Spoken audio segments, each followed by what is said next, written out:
ಅಲ್ಲಿ madam ಕರೆದ್ರಾ? Phone ಕೇಳ್ತಿದ್ಯಲ್ಲ, ತಗೋ, ನಾ ಹೊಸ ಫೋನ್ ತಗೊಂಡಿದ್ದೀನಿ EMI ಅಲ್ಲಿ. Thanks madam. ಸ್ವೀಟ್ಸ್ ತಗೊಳ್ಳೆ. ಸ್ವೀಟ್ಸ್ ಯಾಕೆ ಮೇಡಮ್? ಹೊಸ ವಿಲಾಮೆಂಟ್ ತಗೊಂಡಿದ್ದೀನಿ EMI ಅಲ್ಲಿ. ಮೇಡಮ್ ಈ EMI ಏನು ಗೊತ್ತಾಗಿಲ್ಲ ಅಲ್ಲ?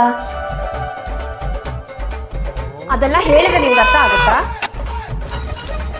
ಮೇಡಮ್ ಕೆಲಸ ಎಲ್ಲ ಮುಗಿಸ್ಬಿಟ್ಟಿದ್ದೀನಿ. ಆಟೋ ಬುಕ್ ಮಾಡಬೇಕಿತ್ತು. ಒಂದು 50 ರೂಪಾಯಿ ಸಿಕ್ಕತ್ತಾ? ಸಂಬಳನೆಲ್ಲ ಏನೇ ಮಾಡ್ತೀಯಾ? ಸ್ವಲ್ಪ ಸೇವ್ ಮಾಡೋದು ಕಡಿಯೇ. ಟೇಬಲ್ ಮೇಲೆ ಇಟ್ಟಿದ್ದೀನಿ, ಹೋಗು.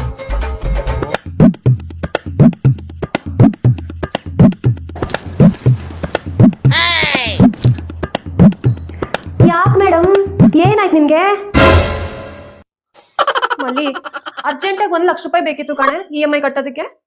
ಅಯ್ಯೋ ಅಷ್ಟೇನಾ? ನಾನು ಕೊಡ್ತೀನಿ ಬಿಡಿ, ಆದರೆ ಬಡ್ಡಿ 2% ಕೊಡಬೇಕು. ಮೇಡಮ್ ನಿಮ್ಮ ಥರ ನಿಮ್ಮ ಫ್ರೆಂಡ್ಸ್ ಯಾರಾದ್ರೂ EMI ಕಟ್ಟ ಕಷ್ಟಪಡ್ತಿದ್ರೆ ಹೇಳಿ, ನಾನೇ ಕೊಡ್ತೀನಿ. ನನ್ನ ಹತ್ರ 7 ಲಕ್ಷ ಸೇವಿಂಗ್ಸ್ ಇದೆ, ಆದರೆ ಅವ್ರಿಗೆಲ್ಲ ಮಾತ್ರ 3% ಬಡ್ಡಿ.